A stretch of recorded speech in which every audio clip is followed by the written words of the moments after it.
Бейруттун таштандыларын аңтаруу. 26 жаштагы Дейри Фаят колгап кийбей туруп желим издейт. Ливанда экономикалык кризис орун алып, валютасы кыйрады. Жумушсуздук күчөп, көптөр жакыр жашайт.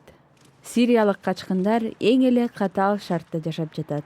Болор болбос тыйынга макул болуп, алар кайрадан иштетүүгө желим оокаттарды чогултуп беришет. Дейринин жубайы жана 3 баласы бар. Алар бир бөлмөлүү батирде дагы бир үй бүлө менен чогуу турушат. هلا أنا عم بطلع من هون تقريبا ب8:30 9. Күнүгө 8:30 баштайм. Күн сайын 12 саат иштейм. Анан күнүнө болгону 2-3 доллар табам. 9 المساء حسب. وبهذا المبلغ قدران تعيش أولادك؟ Мен андан тапкан акчаң жетиштүүбү деп сурадым. مدارس لا ما فيني وكمان عيشة Балдарымды мектепке берүүгө тыйыным жетпейт. Эптеп эле күн көрөбүз. Бирок бул көчөгө чыгып чөгөлөп кайыр сурагандан көрө жакшыраак. بيساوي اللي ما بيساوي. Тапкан акчасынын теңи батирине кетет. Дейри жана ал менен кошо иштегендер Сириянын түндүгүндөгү Ракка шаарынан келген. Алар өздөрүн ислам мамлекети деп атаган топтун согушунан качып келген. Алар мындан башка кызмат таба алган эмес. Махмудтун социология боюнча диплому бар.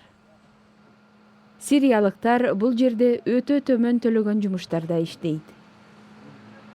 We're just by one of the dumping places. Бул таштандыларды кабыл алган жер. Андан соң алар кайра иштетилчү жайларга кетет. Бул жердеги жагымсыз жытты айтпай эле коеюн. Өтө жаман. Эч кандай гигиена шарттары түзүлбөстөн алар ушул жерде иштөөгө аргасыз. Көптөрү үчүн башка арга жок. There is no other choice. Бул таштанды иштеткен жердин үстүндө жашаган адамдардын бардыгы раккалык. Алар сүйлөгөндөн жана жүзүн көрсөткөндөн тартынды.